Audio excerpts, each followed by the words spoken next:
Hello friends. గ్రంథిలత గారు రచించినటువంటి కల్కి పురాణంలో భాగంగా ద్విధుని వృత్తాంతం గురించి తెలుసుకుందాం. శశిధ్వజ మహారాజు కల్కి భగవాన్తో ఈ విధంగా పలికెను: స్వామి, నీవే మాకు రక్షకుడు. ఓ త్రిలోకేశ, రాజులందరూ నీ రక్షణలో ఉన్నారు. నేను, ఈ రాజులు నీ ఆశ్రయంలో ఉన్నవారము. నేను మునులకు ప్రీతికరమైన హరిద్వారమునకు వెళ్ళి తపమాచరించదను. నా పుత్రులు, పౌత్రులు నీ ఆశ్రయంలో ఉన్నారు. వారిని నీవు రక్షించు. ఓ సర్వేశ్వర, నా కోరిక ఏమిటో నీకు తెలియను. పూర్వము జాంబవంతుని ఓటమిని, ద్విధుని మరణము తెలియనట్లు నీకు తెలియనిది ఏమీ లేదు. ఈ విధంగా పలికి తన భార్య అయిన సుశాంతతో వనముకు బయలుదేరుటకు సిద్ధమయ్యాడు శశిధ్వజ మహారాజు. బయలుదేరుటకు సిద్ధంగా ఉన్న శశిధ్వజుని చూసి కల్కి లజ్జతో తలదించుకొనెను.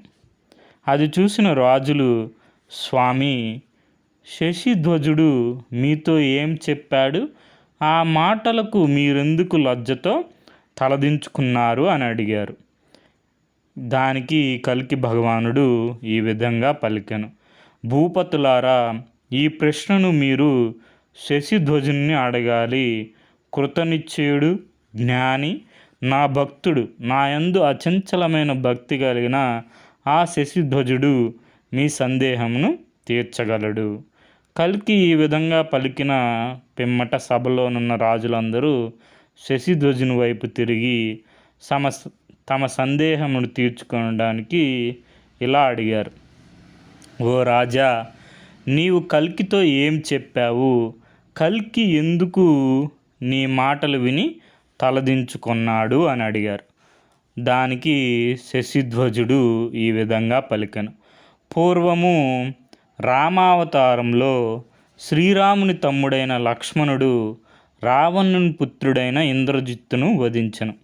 ఈ విధంగా ఇంద్రజిత్తు రాక్షసత్వం నుంచి ముక్తిని పొందెను. బ్రాహ్మణుడైన ఇంద్రజిత్తుని అగ్ని వంటి శస్త్రములతో వధించుట వలన లక్ష్మణుకు మోహకారకమైన ఏకహీకమను జ్వరము విపరీతంగా వచ్చింది. జ్వరము వలన వ్యాకులత పొందిన లక్ష్మణుని చూసి అశ్విని కుమారుల వంశములో జన్మించిన ద్విధుడు అనే వైద్య శ్రేష్ఠుడు చికిత్స చేశాను. ఒక తాళపత్రంపై రామభద్రుని మంత్రం రాసి లక్ష్మణునికి ఎదురుగా పెట్టి చూడమని చెప్పాను. ఆ పత్రము చూసిన లక్ష్మణుడు జ్వరం నుండి విముక్తుడై పూర్వం వల్లే బలవంతుడయ్యాడు. అప్పుడు లక్ష్మణుడు ద్విధునితో, నీకు కావలసిన వరం కోరుకోమన్నాడు. లక్ష్మణుని మాటలు విన్న ద్విధుడు సంతోషంతో, నేను నీ చేతిలో మరణించాలి, ఈ వానర జన్మ నుంచి ముక్తి కలగాలి అని కోరాను. అప్పుడు లక్ష్మణుడు, నేను భవిష్యత్తులో బలరామునిగా అవతరింతును. అప్పుడు నీవు నా చేతిలో మరణం పొంది ఈ వానర జన్మ నుంచి విముక్తి పొందేదువు అని చెప్పాడనమాట. తరువాత లక్ష్మణుడి నుంచి ఈ వరం పొందిన ద్విధుడు చిరంజీవై ఆరోగ్యవంతుడై ఉండెను. చివరకు బలరాముని ఆశ్రమచే మరణించి మోక్షం పొందెను. తర్వాత శ్రీహరి వామన రూపంలో అవతరించినప్పుడు 2 అడుగులతో బ్రహ్మాండానంతను ఆక్రమించును. అలా ఒక కాలు పైకెత్తినప్పుడు జాంబవంతుడు ఆ పాదమునకు ప్రదక్షిణ చేశాను. మనోవేగంతో జాంబవంతుడు చేసిన ప్రదక్షిణకు వామనుడు ఆశ్చర్యపోయి సంతోషంతో కావలసిన వారణం కోరుకోమన్ను. బ్రహ్మ యొక్క అంశారూపమైన జాంబవంతుడు వామను మాటలు విని, స్వామి, నీ చక్రాయుధముచే నాకు మరణం సంభవించినట్లు వరమునివ్వవలను అని కోరుకొను.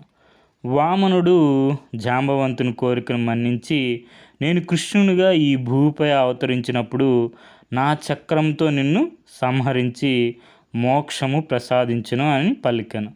పిదప నేను శ్రీకృష్ణావతార కాలంలో సూర్యుని భక్తుడైన సాత్రాజిత్తుగా జన్మించింది. ఇక్కడ సాత్రాజిత్తుగా జన్మించింది ఎవరంటే శశిధ్వజుడు అనమాట. నేను చేసిన తప్పుడు ప్రచారం వలన శ్రీకృష్ణునికి అపవాదం కలిగినది. సూర్యుని వరప్రసాదం వలన నాకు లభించిన మణిని ధరించి నా తమ్ముడు ప్రసేనజిత్తు వేటకు వెళ్ళెను. ఆ సమయంలో ఒక సింహము ప్రసేనజిత్తుని చంపినది. జాంబవంతుడు ఆ సింహమును చంపి మణి తన గుహను తీసుకువెళ్ళి తన పుత్రిక మెడలో వేసెను. పరాక్రమశాలి అయిన శ్రీకృష్ణుడు లోకాపవాదుకు భయపడి శమంతకమణి వెదుటకు బయలుదేరును. అలా జాంబవంతుని గుహకు చేరి శమంతకమణి కోసం జాంబవంతునితో పోరాడును. తనతో యుద్ధం చేయుచున్నది తన స్వామి అని జాంబవంతుడు తెలుసుకొను. దానితో వారి పోరు సుఖాంతమైన. శ్రీకృష్ణుని దర్శనం వలన మన ఎలుగుల రాజుకు మోక్షము కలిగినది. జాంబవంతుడు మణితో పాటు కొత్తగా మొలిచిన లేత దూర్వగడ్డి వంటి వర్ణము కలిగిన తన పుత్రికను జాంబవతిని కూడా శ్రీకృష్ణునికి ఇచ్చాను. పిదప శ్రీకృష్ణుడు ఆ మణిని తీసుకొని ద్వారకకు వచ్చును. ద్వారకకు వచ్చిన పిదప నన్ను తన సభకు రప్పించును. ఆ సభలో శ్రీకృష్ణుడు మనులచే పూజింపబడు శమంతకమణి నాకు ఇచ్చెను. నేను సిగ్గుతో తలదించుకొని ఆ మణిని నా పుత్రిక అయిన సత్యభామను శ్రీకృష్ణుని సమర్పించితిని. కొంతకాలం తర్వాత సత్యభామను తీసుకొని ద్వారకకు శ్రీకృష్ణుల వారు వెళ్ళిపోయారు. శ్రీకృష్ణుడు వెడలని పిమ్మట శతధ్వనుడు అనే రాజు నన్ను వధించి ఆ మణిని తీసుకుపోయాను. పూర్వజన్మలో జరిగిన ఈ సంఘటన అంతయు నాకు బాగా జ్ఞాపకం ఉంది. శ్రీకృష్ణునిపై అపవాదం మోపినందువలన ఆ జన్మలో మరణకాలంలో నాకు మోక్షము లభించలేదు. అందువలన ఈ జన్మలో నా పుత్రిక రమను కల్కికి సమర్పించి మోక్షము పొందెదను అని చెప్పి శశిధ్వజ కుమార్తె అయినటువంటి రమను కల్కి భగవానునికి ఇచ్చి వివాహం చేస్తారనమాట. నేను శ్రీకృష్ణుని సుదర్శన చక్రం వలన మరణం పొందినచో మోక్షము కలుగునని భావించితిని. ఈ కారణం వలన జగత్పతి అయిన కల్కి పుత్రికనిచ్చిన మామను చంపవలను కదా అని సిగ్గుతో తలదించుకొను. ఆశ్చర్యకరము, అపూర్వము, ఉత్తముడు అయిన ఈ కథను విన్న రాజులందరూ విస్మయులయ్యారు. యశస్సును మోక్షము కలిగించు ఈ కథను సభలో ఉన్న ప్రజలు మరియు భగవంతుడైన కల్కి లీలా గుణములను సదా స్మరించు మునులు కూడా విని ఆశ్చర్యపోయిరి.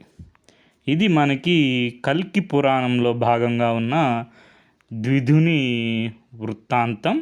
అదేవిధంగా కల్కి భగవానుడికి ఇద్దరు భార్యలు ఉంటారు. ఆ ఇద్దరు భార్యల్లో రమాదేవి ఎవరు కుమార్తె?